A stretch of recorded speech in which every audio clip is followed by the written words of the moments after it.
Chinese economy को असली boost 2001 के बाद मिलता है जब चाइना WTO को फॉर्मली ज्वाइन करता है।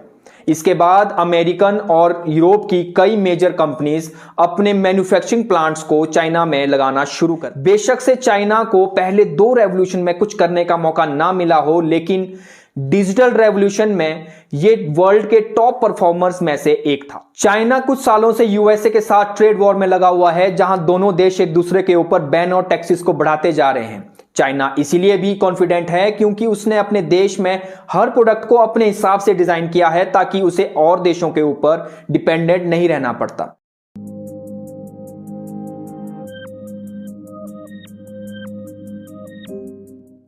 आपने एक फेमस लाइन तो सुनी होगी, चाइना का माल चले तो चांद तक, नहीं तो शाम तक। कोई भी इलेक्ट्रॉनिक्स बच्चों से लेकर बड़ों तक या कोई भी सस्ती चीज आपने खरीदी हो तो बहुत ज्यादा चांसेस हैं कि वो मेड इन चाइना होगी। चाइना का माल तकरीबन सभी देशों में देखने को मिल जाएगा, भले ही चाइना उस कंट्री के साथ ट्रेड वॉर की पोजीशन में क्यों ना हो। दुनिया में ऐसे देशों की कमी नहीं है जो चाइना की तरह ग्लोबल मार्केट में जाने जाते हैं, लेकिन चाइनीज प्रोडक्ट का हर सेक्टर में होना यह अपने आप में एक बहुत बड़ी बात है और शायद इसीलिए चाइना दुनिया की दूसरी सबसे बड़ी इकोनॉमी बन गया है।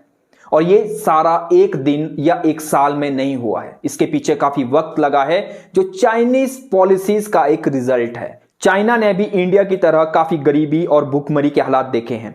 जापानीज ने चाइना को 1931 से लेकर 1937 तक रॉ मटेरियल के लिए कई बार हमले किए।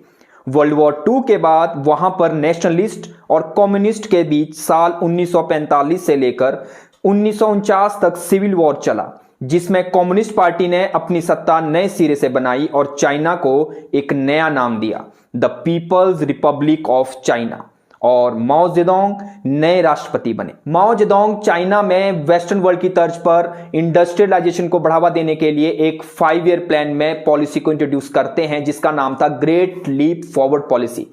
पहले तो ये डिसीजन चाइनीज कॉमरेड्स को सही लग रहा था, लेकिन बाद में जब पार्टी के अपने मेंबर्स ही इस पॉलिसी को वेस्टर्न वर्ल्ड जैसे अमेरिकन और यूरोपियन कंट्रीज के साथ कंपेयर करना शुरू करते हैं तो वहां पर फूट पड़ जाती है। उनमें से कुछ लोग चाहते थे कि चाइना एक लिबरल इकोनॉमी बने, लेकिन माओ जेडोंग का कहना था कि हमें एक रिजिड इकोनॉमी चाहिए। यह डिसीजन इतना गलत साबित हुआ कि वहां पर कल्चर रेवोल्यूशन स्टार्ट हो गया। ग्रेट लीप फॉरवर्ड से माओ जेडोंग जल्दी से इकोनॉमी को बढ़ाना चाहते थे, पर ऐसे एक्सपेरिमेंट से चाइना में 1959 से 1961 तक 3 साल का अकाल पड़ गया। चाइना के इतिहास का यह सबसे बुरा दौर था। 1970 के दशक में हालात इतने बिगड़ गए कि चाइना की इकोनॉमी कुछ अफ्रीकन कंट्रीज से भी नीचे आ गई। कल्चरल रेवोल्यूशन में लाखों लोगों की जान तो गई और नतीजा कुछ भी नहीं निकला, पर साल 1976 में माओ जेडोंग की मौत के साथ यह भी खत्म हो गया। इसके बाद दंग शॉपिंग नए राष्ट्रपति बनते हैं और आज के चाइना का सपना इन्होंने उस वक्त देख लिया था। इसीलिए इन्होंने चाइना की इकोनॉमी को दुनिया के बाकी देशों के साथ जोड़ने का प्लान बनाया, जिसमें साउथ चाइना के एक मछुआरों का गांव शेंजन को चुना गया। यह एक स्ट्रेटेजिक पोजीशन पे था।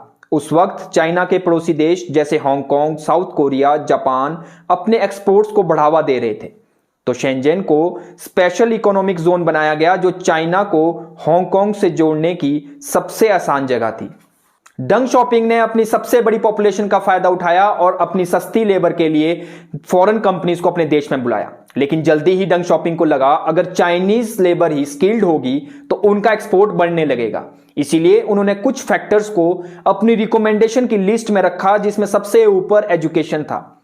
उन्होंने 1980s के शुरुआती दौर में ही अपने स्टूडेंट्स को फॉरेन यूनिवर्सिटीज में पढ़ने के लिए भेजना शुरू किया, और ये इसीलिए हो पाया था क्योंकि यूएसए और यूएसएसआर उस वक्त कोल्ड वॉर जोन में थे। यूएसए को लगता था कि चाइना की इतनी बड़ी पॉपुलेशन उनके लिए एक बहुत बड़ी मार्केट साबित हो सकती है। इसीलिए उन्होंने 1980 के दशक में पीपल्स रिपब्लिक ऑफ चाइना को रिकॉग्निशन तो दिया ही, उससे चाइना एक दुनिया के लिए वर्ल्ड फैक्ट्री बनना शुरू हो गया था, और इससे लोगों के पास पैसा और काम दोनों आना शुरू हो गए थे। चाइनीज इकोनॉमी को असली बूस्ट 2001 के बाद मिलता है जब चाइना WTO को फॉर्मली ज्वाइन करता है। इसके बाद अमेरिकन और यूरोप की कई मेजर कंपनीज अपने मैन्युफैक्चरिंग प्लांट्स को चाइना में लगाना शुरू करती है। अगर चाइना की पर कैपिटा इनकम की बात करें तो ये 1978 में सिर्फ $40 तक था और अब ये बढ़कर $10,000 तक हो गया है। चाइना की एवरेज इकोनॉमिक ग्रोथ पिछले 40 सालों से 9.5% है। चाइना ने पिछले 40 सालों में अपने इंफ्रास्ट्रक्चर पर इतना काम किया है कि दुनिया की सबसे बड़ी कंपनीज चाइना के ऊपर पूरी तरह से डिपेंडेंट है।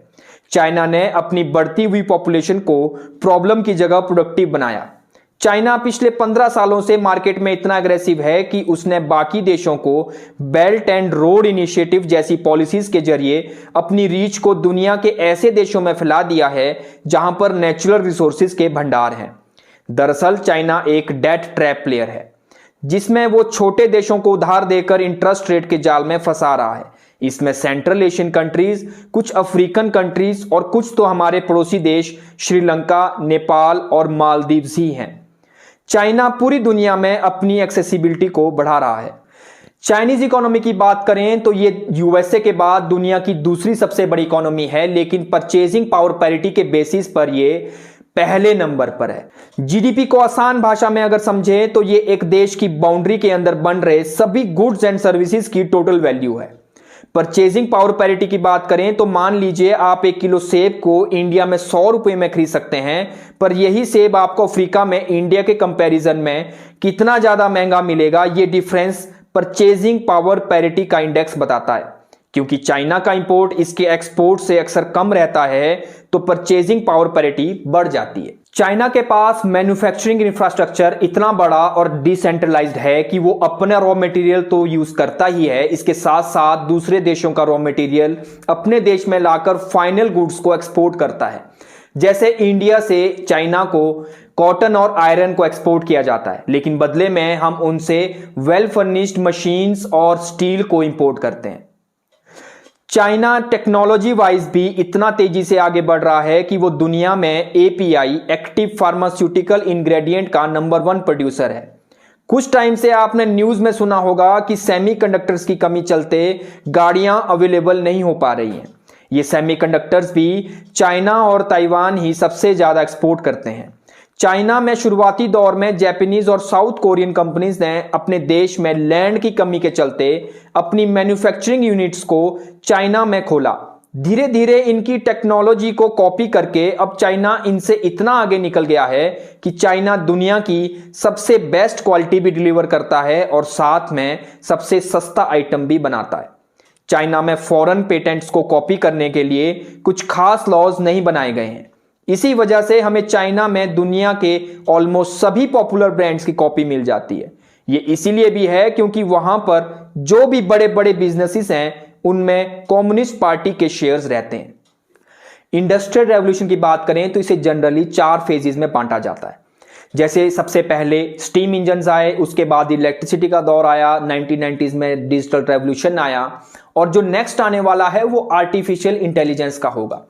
बेशक से चाइना को पहले 2 रेवोल्यूशन में कुछ करने का मौका ना मिला हो, लेकिन डिजिटल रेवोल्यूशन में ये वर्ल्ड के टॉप परफॉर्मर्स में से एक था। और जो एआई, जो नेक्स्ट रेवोल्यूशन आने वाला है, उसके लिए भी चाइना के पास सबसे बड़ी चीज है वो है डेटा।